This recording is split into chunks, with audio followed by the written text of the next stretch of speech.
So I was talking to this um, small business, a pretty early stage startup. They've been going for about a year and a half, a software company. Where would you put Trying, them on our metric, on our I would matrix? I would put them below base camp. Okay, got it. Like they're still trying to establish the basics, but um, and they've been going for like a year and a half. So it's so they're not like super new, Uh-huh. and they have some data to work with. They do have clients. And Funniest story. So I'm working with them to try and help them determine what their constraint is. What's the thing that's keeping them from actually gaining more success? Yeah, And since it's a software product, it's not delivery. right. Like, I mean, that's not always a guaranteed case, but in this case, it's not delivery. Yeah. And we looked at their sales, and while their sales process needs a lot of work, it's not the actual sales script or anything there. They did have a niched avatar and offer. So, but So then they that got a needed lot of things adjusted. established then. They have a lot of things established, but what one really funny thing they did is like their pipeline is almost nil. Like they get Mm, maybe 2 sales conversations a week. okay. They get like 4 leads a week maybe. And they're not doing they haven't been doing a lot of promotion. What initially when they first started, they did a lot of cold calling.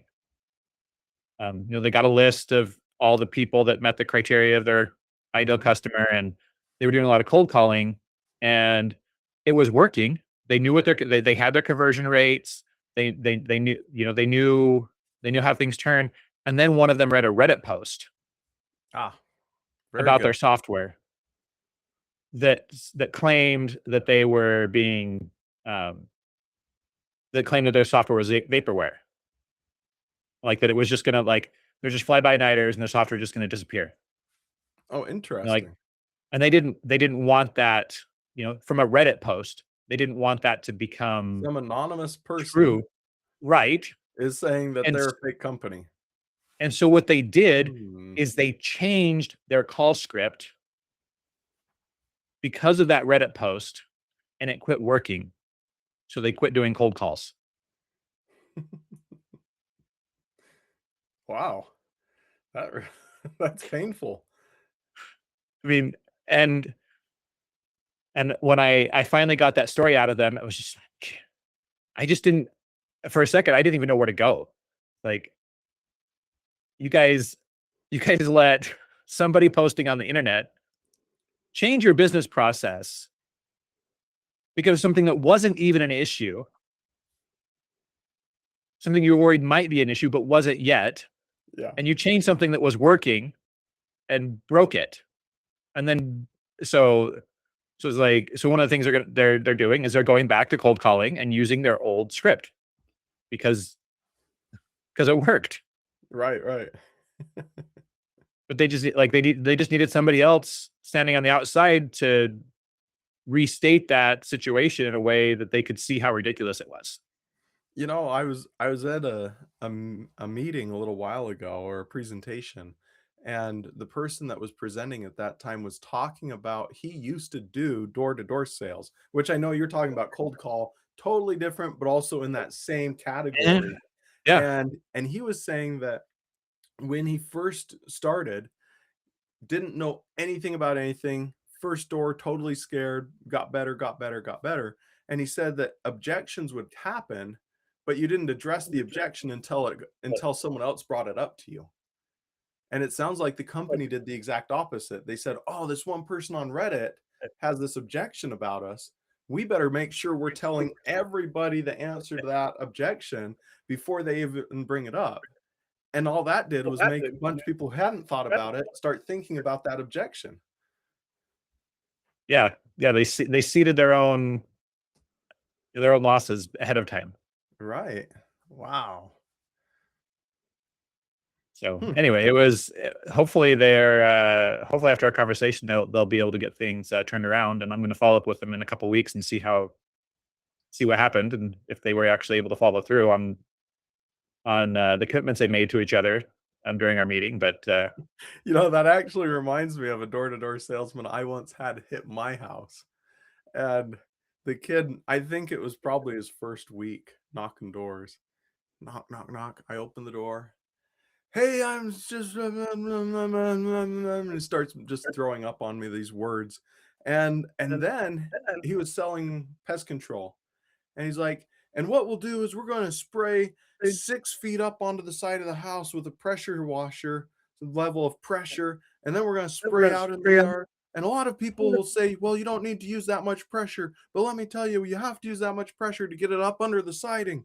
And then a lot of people are concerned because we don't use organic sprays. Well, let me tell you, we need to use these powerful sprays to kill the bugs.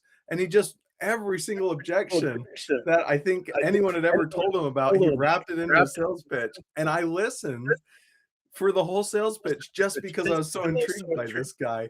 He's like literally telling me all the reasons I shouldn't do business with him and then trying to overcome the objections. And it took him probably 5 minutes.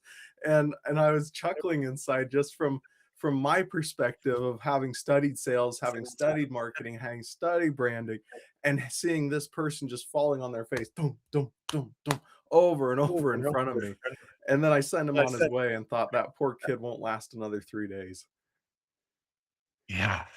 Oh man, it is brutal. I myself have experienced the door-to-door sales grind of just meeting people, and it's not that dissimilar from cold calling as you connected. Yeah, But yeah, different medium, same concept. yeah, you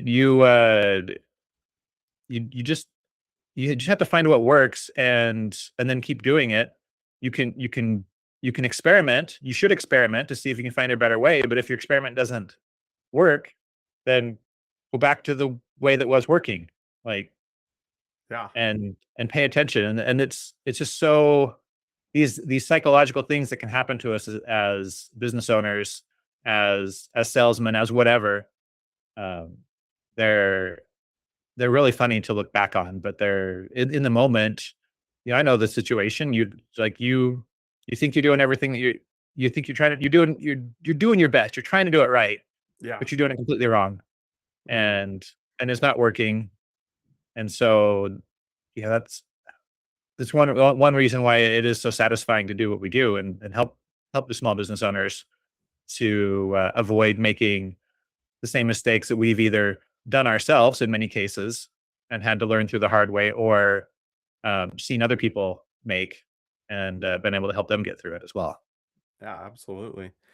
On a completely different track, but that same sort of concept. I was talking with a guy recently who is, for fun, he runs Ironman races for fun. For Yes. fun. Yes, for fun. Well, And doesn't everybody who does that kind of thing do it for some perverse form of pleasure? you know, I'm not sure. I haven't talked to enough of them to get a full sampling, but I know a lot of them will do it just so that they can say, "I did this." But he does it just because he likes it. And I was asking him about different aspects of it, and he said what was really interesting to him is he was a sprinter for years, and he just like boom, hit the finish line, and he's done. But he said with an Ironman, it's completely different in that you're going to have to pace yourself. But he said the training is completely different as well. And so he started going into the methodology and mindset of training for that level of running. And he said you actually slow way down in all of your training. And you do it completely opposite of what people typically think you should be doing. But that's how you find success. And that, he said, for people who are training for long distance running, that's the secret. And if you do it that way, you'll actually get better faster and recover faster than if you do it the traditional way. And that was absolutely shocking to me. But again, I, from my perspective, I thought I was supposed to behave in one way, and he comes in as that expert who knew and has been there and tried it, and he's able to say, "Oh no, you're doing your best, and it's actually causing you more pain and slowing you down. Try it this other way and Right. see what happens." And it's amazing. I was able for the first time to run for 2 hours straight the other day. and I've never been able Oof. to do that. Yeah, Wow. I'm and gonna we're gonna have to have a chat about your running methodology because I don't know that I've ever done that. yes, for the low, low price of no, just kidding. But yeah, it's amazing when you do reach out to those people who have that experience and they share that back knowledge to you, how quickly it can shift everything when otherwise you may just be pounding your head for days, weeks, months, or years, either physically, relationship, business, what have you, wherever it is that you're missing that true insight. Well, it comes down to this like there's this mentality that if I just work hard enough, I can force what I want to have happen to happen.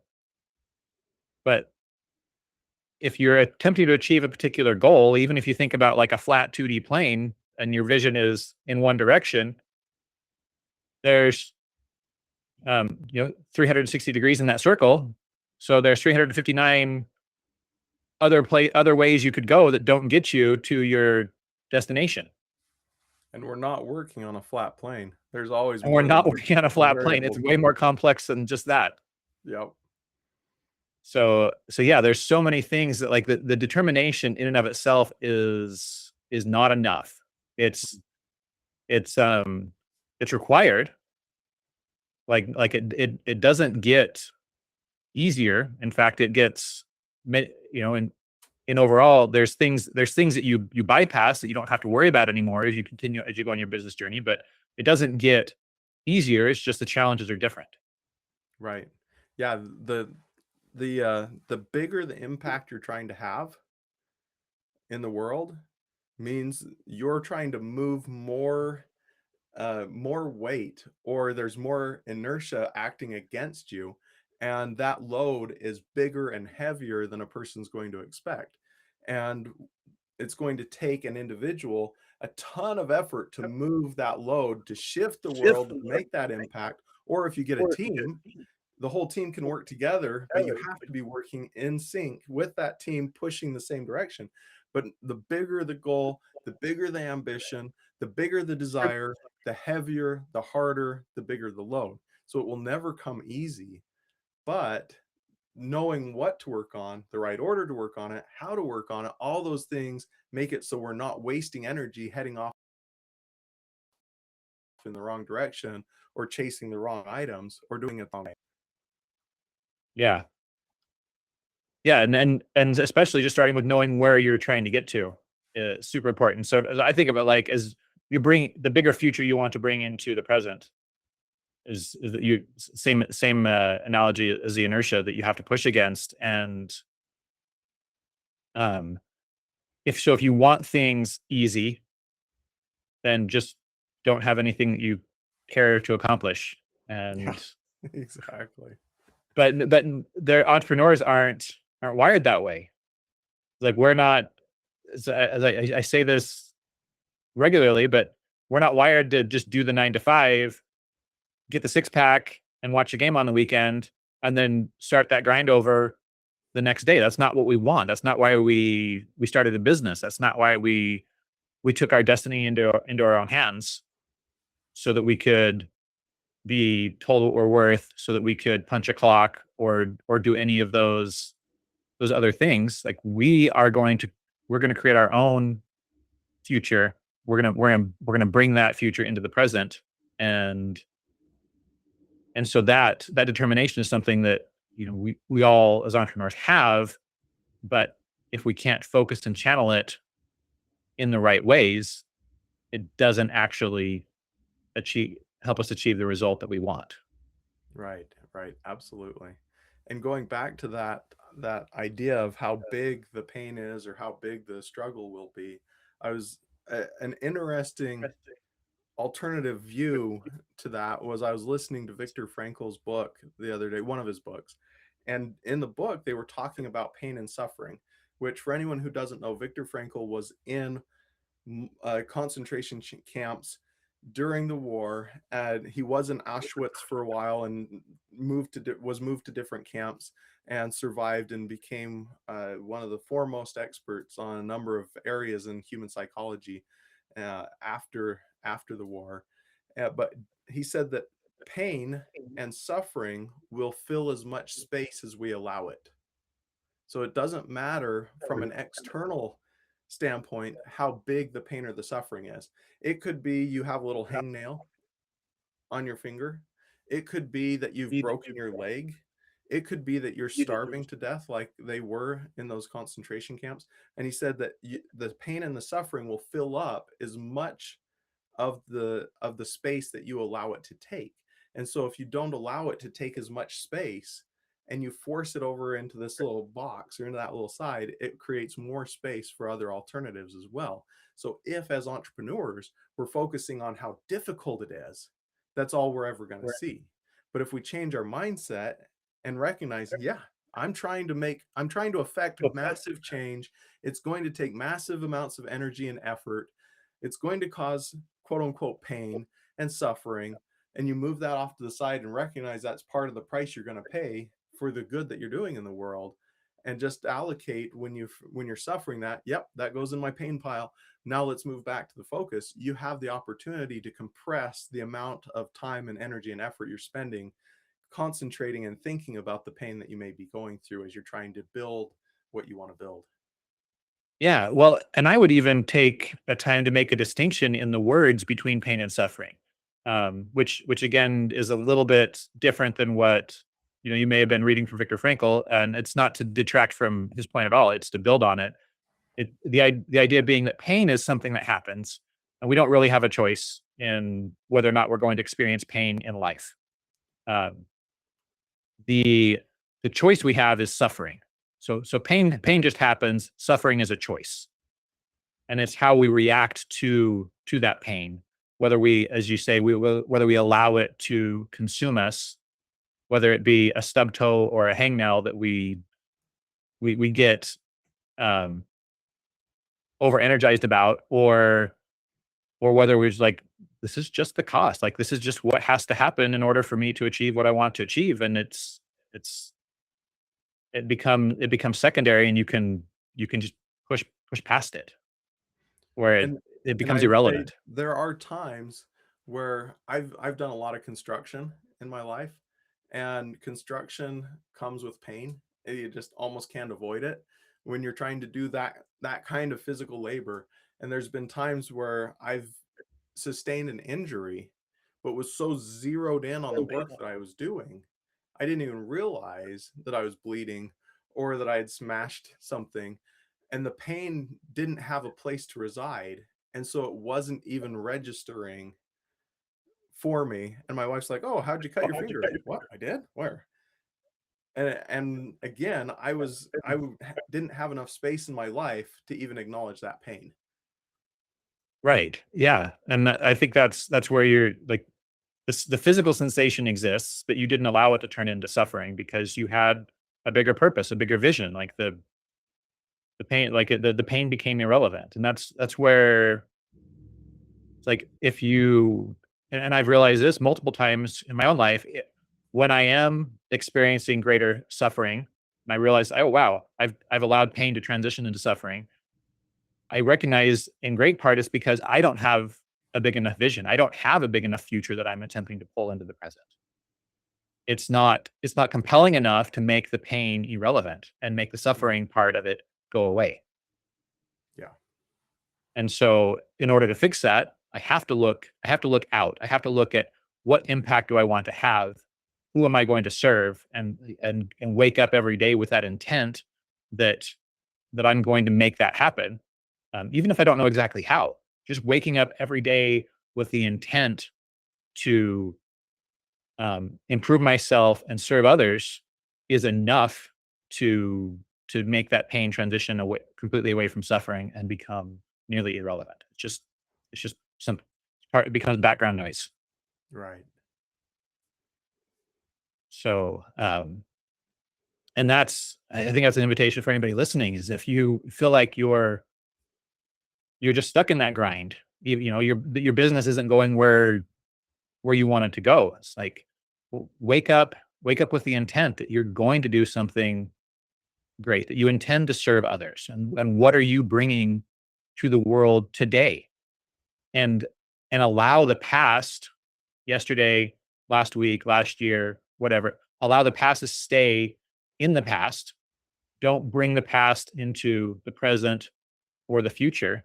And from today, from right now, from this minute, what intent do you have to bring value into the world, into your community, for your family? What intent do you have to make change, to make things better? And that is enough for you to keep going and um, and begin to get out of that suffering and start to make real change. And then when you take that intent and you put it together with um, either coaches or education, wherever you get it from, whether it's coaching or books or whatever, and your own experimentation, and you begin walking towards that, then the only thing you have to wait for is time, Yeah. and the thing that you want to have happen will happen. That's the one thing that you just like you. There's a lot of ways to accelerate things, but it all needs everything needs some amount of time in order to materialize. Yep. And so so then at that point, you know you've got it, and it's just put the reps in. But when it's a big enough vision, the cost becomes irrelevant, and putting those reps in does it ceases to become monotonous, and because you recognize a purpose that it's for and the intent that you have for what you're bringing into the world. So what happens though for someone who's like, "Oh, I can't achieve that right now. I can't make my vision big enough right now. I'm just drowning and want to make sure my business doesn't die in the next few days." What do you say to those people? That's that's a conversation that I was having with the owners of the little software company. That that's what they're worried about. Like we're on we're on borrowed time here. Like we can't keep this thing going if something significant doesn't change and Mm. we have more profit. And as the end of the day, it's like you figure out where like where you're at, what you can do, and you do what you can do day by day. And there are things that you may come into is like, yeah, it's not going to work, and you're gonna have to take a step back, and you're gonna have to reset. Like that is something that happens to a lot of people. I mean, how many multimillionaires have you met who have been multimillionaires and then been broke and then become multimillionaires again? I'm not even sure because I haven't all asked them all their journey, but I do know that there are a number of people who did get wealthy, lost it all for one reason or another, and then went back and did it again, and they're like, "Oh, it's so much easier the second time." Yeah, and that's it's a pretty common story, and it would be actually be interesting to know the stats of how many people become millionaires and then just stay millionaires versus how many make it, lose it, and then make it back again even faster, bigger, and better. Mhm. And I wonder if there are stats on that somebody's done the research on, but that if you're in that, you're looking at tomorrow, next week, worrying about grocery money. The big challenge there is making decisions from fear. When you're making decisions from a place of fear, your everything collapses, and your opportunity set for the things that you can do and what you can think of, your options that you can perceive yourself become very, very narrow, and you're not able um, to think expansively and to create new possibilities for yourself. And it is extremely challenging to work out of that. And and I don't have a quick fix solution for it. Um, but I've been there, and with time and consistent effort, you work out of it. Like I'd whether I'd say what you're the doing one fails or thing though, not. Yeah. for those people who are in that area, they're usually scared of one thing. It's either like, I don't have enough money to make payroll, I have this debt, I don't have enough revenue coming in, I've lost too many there's one thing usually that's scaring the pants off them or has them in that zone. And so there's a few different ways that you can attack that, but one of them is to recognize this is a temporary problem and there Yeah. is a solution to it. And then for me, Hey, writing down all the all the ideas ideas. of any potential solution could help a lot. But the biggest is just recognizing this is a temporary problem I'm facing. This isn't my permanent future. There's there's a There's a problem, problem. I can overcome the problem, and I can move on. And so it's Well, that shrinking that down and saying, what is the actual size of this? And how long is the real residual impact? It's when people get and they just pull it just up to their eyes and they focus on it so much they can't see anything else, that I think people get into that mindset where they're like, oh man, we're on borrowed time. There's no answer for this. We're about to go under. I don't know what to do. I can't even sleep at night. I'm waking up at 2 a.m., at 3 a.m., at 4 a.m. I'm hyperventilating. And you're like, okay, well, pull the problem away from your face and yeah, let's really evaluate how big it is and what your options are. And then once you do that, it almost always causes people to be able to take that deep breath and say, okay, I can work through this. Or, you know what, maybe this will eat the business and I'm going to move on. But at least it that's gives you the power to reframe. that's where. So yeah, this is what I should have shared is you shine a light on it. Yeah. You you shine a light on the issue. You get down to the root of what is that thing that you're truly afraid of, and you name it. And you can even write down all the consequences, like the worst case scenarios of what happens with it. And you can write down, and you begin to write down, and this is one of the things that I think, at least for me, helps a lot is I can think through things, I can talk out loud, but Mhm. writing engages a completely different part of your brain. And when you do that, it does for me, it allows me to be more expansive And I in think my you did thinking. a good job of covering this concept in the dragon episode for anybody who wants to go back and look at it Mm, in more detail. yeah. That was quite a while ago. It was. So but yeah, like if like with anything, you have to you have to figure out what is that thing that is the issue, or and terminology we like to use. The term we like to use is constraint. What's the one thing that's holding you back? What is the weak link? Mm, And focus on that weak link, because once you do, then your chain becomes stronger. yep. And the problems, whatever it is that you might be dealing with, all of a sudden you have more strength to bear it. And then you can slowly begin to transition to away from that fear-based thinking into a possibility-based thinking. And you can separate the story that you've told yourself from the physics. A lot of people use the word reality, but that can get um, messy, because reality is what we perceive. You're And right. so we say that the story that we tell ourselves from the physics, and in between is possibility, including the possibility of completely rewriting the story that we tell ourselves about our situation. Yep. And when you can do that, and you can rewrite a story that actually serves you, serves your vision, serves your family and your community and what impact you want to have, then things change. But being able to recognize that the physics in the story, or what we call reality, is not truly reality. It's just our perceptions of a series of events, and it's subject to interpretation. We can twist it, we can frame it, we can put spin on it. All the things that we do in marketing, or all the things that politicians do, is we can twist it to work for us instead of against us. Yep. 100%. I think that's a Anyway, perfect spot to end it. Thanks. thanks, Jason.